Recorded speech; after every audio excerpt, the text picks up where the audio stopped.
iterambere ry'umwenegihugu ritangurira ku kwitanga kwiwe.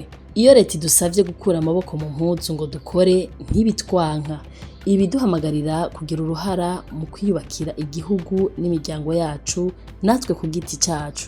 Burya gusabiriza Imana yaraguhaye ubwenge n'amaboko nibwo butindi.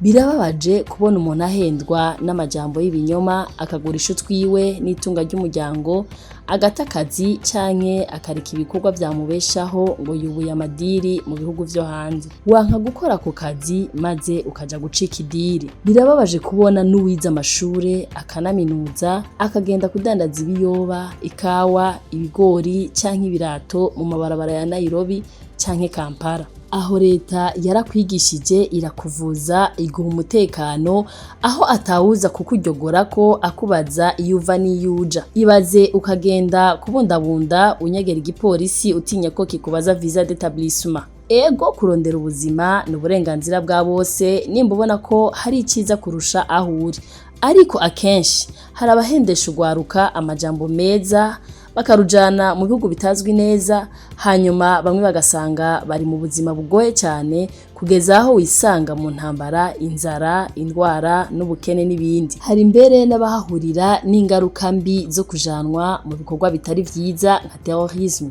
Utarikanuye uvyisangamwo kubera amaronko menshi aziba amatwi. Raba neza igihugu ugiye kwinjiramwo n'ico usize. Hari aho uzosanga utayitongo ryimbuka amavoka, ibitoki, ibirayi n'ibiharage vyotunze umuryango wawe. Hanyuma ejo wa muryango wanigira mu menshi ukisanga mu buzima bugoye kurusha ubwo wari ufise. Ntimwishinge cyane abo bagiye kera hakiri mu bihe ibintu vyari vyoroshe.